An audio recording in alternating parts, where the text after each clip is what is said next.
Il est 18h, soyez les bienvenus dans ce journal du mercredi 7 décembre 2022. Dans cette édition, nous nous pencherons davantage sur le dispositif d'entretien des routes par temps verglacé et nous découvrirons la carte des routes dégagées en priorité. Et puis focus sur la dénutrition, maladie qui touche plus du quart des personnes en soins hospitaliers, bons gestes et conseils pour l'éviter. Enfin, le concours de la meilleure galette se déroulait hier à La Roche-sur-Yon, 122 pâtisseries était ausculté sous toutes les coutures pour décrocher le titre synonyme de vente exponentielle. Les températures passent maintenant sous la barre du zéro. L'heure est au gros pull et surtout à la vigilance sur les routes, notamment au petit matin. Ce mardi, 19 accidents dus au verglas ont été enregistrés entre 6h et 10h du matin. Alors, quelles routes sont salées en priorité ? Comment se décide le traitement d'un axe plutôt que d'un autre ? Alexandre Debray lève toutes nos interrogations. Les dispositifs hivernaux se mettent en place partout sur le département. Prenons d'abord l'exemple des autoroutes. Vous le voyez sur cette carte, 2 axes sont concernés. Ils sont gérés par la société ASF. Le but du jeu, c'est tout simplement que pendant 4 mois, jusqu'au mois de mars, s'il y a besoin d'intervenir, on utilise l'un des 120 salariés ou les 60 camions, bien sûr, assortis pour pouvoir passer la saleuse. D'abord d'une manière anticipée. Si la météo prévoit un mauvais temps, on peut le faire en amont. Et si à l'aube, on se rend compte qu'il y a quelques soucis, notamment par les patrouilleurs ou sur les relevés météorologiques, les saleuses sont amenées à passer de manière curative.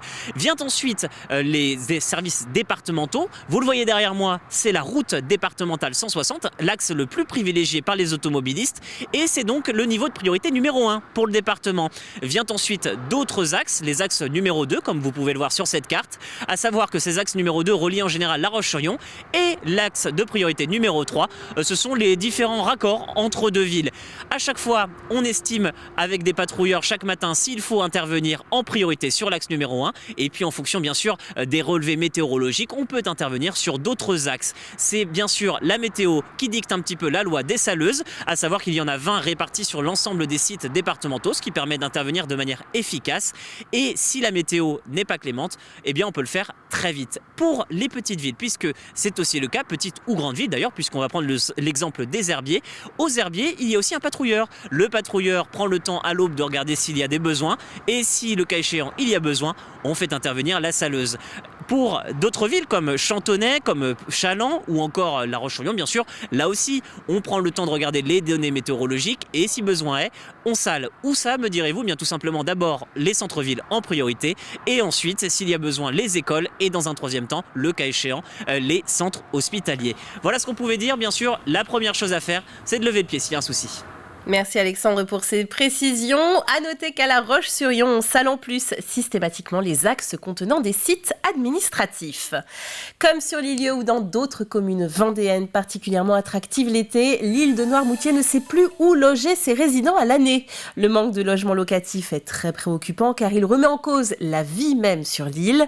Les jeunes actifs noirmoutrins doivent partir sur le continent pour trouver un toit, donc la population insulaire et le parc de l'habitat vieillit. Un partenariat public-privé se met donc en place. La communauté de communes a proposé une première réunion d'information sur les aides mises en place pour favoriser la mise en location, bientôt suivie de beaucoup d'autres réunions après l'engouement constaté et elle devient guichet unique pour lancer un projet.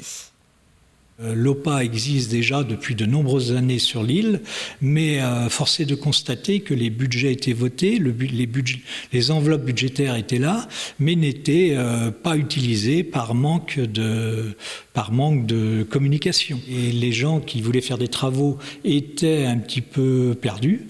Là, on a mis en place un guichet unique. Donc les gens qui ont un projet viennent à la communauté de communes, ils sont reçus, ils présentent leur projet.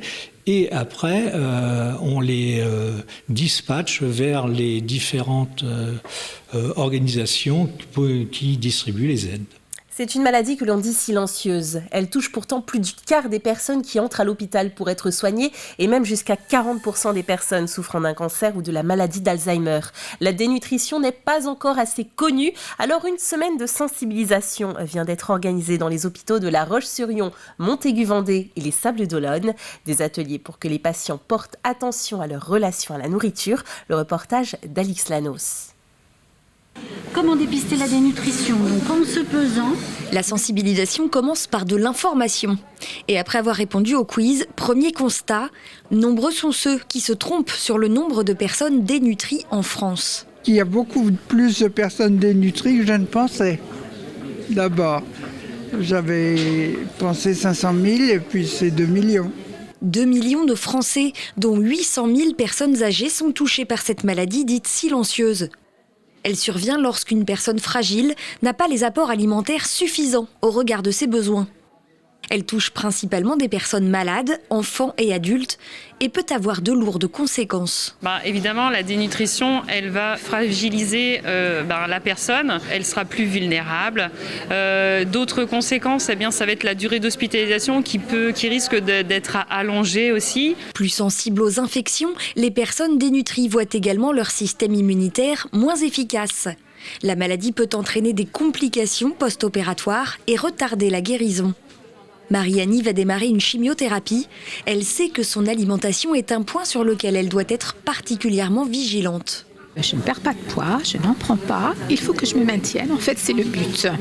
Donc, j'essaye de mettre tout de mon côté, mais pour mettre tout de son côté, les conseils, ça ne nuit pas. Au contraire, on a toujours besoin de conseils et pour aussi avoir du plaisir à manger. Céline Provost est diététicienne dans différents services du CHD. Elle sait que le plaisir de manger est devenu quasiment inexistant chez les personnes dénutries. Elle accompagne donc les patients, leur propose des recettes et des astuces pour enrichir leur alimentation. Dans un premier temps, on va leur dire de se forcer un petit peu, d'augmenter les quantités, d'enrichir leur préparation en leur conseillant de rajouter de la poudre de lait, de rajouter du fromage râpé, des fromages à tartiner, d'enrichir avec des fruits oléagineux, des noix, des amandes, des fruits secs et puis de faire des collations pour manger des petites quantités mais souvent. Fatigue intense, perte de poids et d'appétit peuvent être des signes d'une dénutrition. N'hésitez pas à en parler à un médecin et à être attentif aux personnes âgées dans votre entourage. CAF et CPAM s'unissent pour simplifier la vie des jeunes parents. Les deux organismes ont présenté hier tout un panel d'actions pour accompagner les nombreuses démarches administratives ou médicales qui s'imposent dès la grossesse et sur les premières années de vie d'un enfant. Des actions qui ne sont pas forcément nouvelles, mais qui sont mal connues. Avec l'assurance maladie, ce qu'on leur propose, c'est de leur limiter leur charge mentale qui est importante en travaillant ensemble sur des actions communes, soit sur des offres du type atelier, webinaire.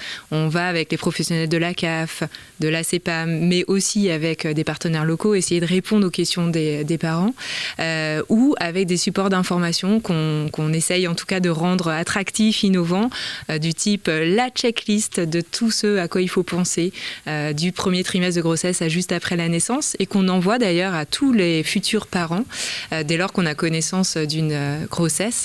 Et décembre, période bénie où bûche de Noël côtoie galette des rois. Ces dernières étaient à l'honneur hier pour le traditionnel concours de la meilleure galette de la Fédération de la boulangerie-pâtisserie vendéenne. 122 spécialités étaient mises sur la sellette pour le plus grand bonheur de notre journaliste Alexandre Lenaour.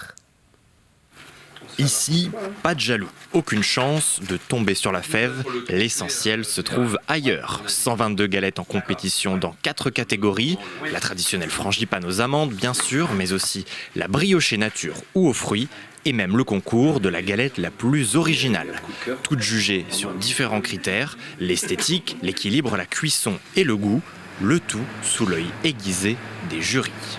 Je regarde s'il y a un bon équilibre entre la pâte feuilletée, le levage de la pâte feuilletée et puis la quantité de garniture dans la galette. Et les verdicts sont parfois bien tranchés. Le goût est bon, mais la galette manque de cuisson, c'est dommage. Et malgré tout, la pâte feuilletée semble cuite. Donc je ne sais pas ce qui s'est passé par rapport à la crème d'amande. Celle-ci, on sent que la crème dans la crème, on a incorporé de la crème pâtissière. Du coup, on retrouve moins le côté amande et plus le côté crémeux. Moi, personnellement, j'aime moins. Certains ont même déjà désigné leur favorite. On voit qu'il y a comme un trio de tête, entre guillemets, alors que pourtant il y en a comme pas mal. Je viens de corriger 33 galettes briochées, déjà uniquement briochées nature. La boulangerie vendéenne a un bon avenir, entre guillemets, c'est ça. Il y en a vraiment qui sortent du lot et avec des goûts vraiment spécifiques. et bien prononcé, effectivement, il y a des très très belles choses. Moi, j'aime la vanille, donc du coup, c'est vrai que mon cœur a balancé sur une brioche où c'est vrai que la vanille ressortait bien. Et le concours est très sérieux, avec un véritable enjeu économique. Oui, on va dire que sur nos concours, hein, c'est celui qui a le plus d'enjeux, surtout la galette feuilletée amande. On va dire que sur presque les 15 dernières années, celui qui gagne ce concours en feuilleté amande, il double sa production. L'impact financier peut être énorme. Ça peut facilement être 2000, 3000 galettes de plus dans le mois à fabriquer, quoi. Après de longues délibérations et une égalité de points, c'est finalement la boulangerie Proutot, Anémie, qui remporte la catégorie reine de ce concours pour la 3e année consécutive. Quant à la galette désignée comme la plus originale, il s'agit de l'unique salé du concours, une galette au saumon poché au muscadet, avis aux amateurs. L'association organisatrice de courses nautiques Sable Vendée Course au Large a perdu son ancien président. Annonce faite ce mardi soir par la ville des Sables-d'Olonne. Marc Chopin s'est éteint à l'âge de 55 ans après avoir lutté avec beaucoup de courage contre une longue maladie. Notre cité maritime, notre port et la Vendée perdent l'un de ses acteurs nautiques les plus dynamiques, précise le communiqué. L'association qu'il présidait organisait des courses telles que la 1000 des Sables, les Sables les Açores ou encore la Solomètre Coq. Marc Chopin était lui-même à la tête de la dernière édition de la Mini Transat. Il était sur notre plateau voilà 1 an. L'ensemble de l'équipe de TV Vendée adresse ses plus sincères condoléances à sa famille et à ses proches. C'est la fin de ce journal. Merci de l'avoir suivi. On se retrouve demain à 12h30 pour une nouvelle édition et retour de l'actualité dès 7h en compagnie de Caroline Tronche. Belle soirée sur TV Vendée.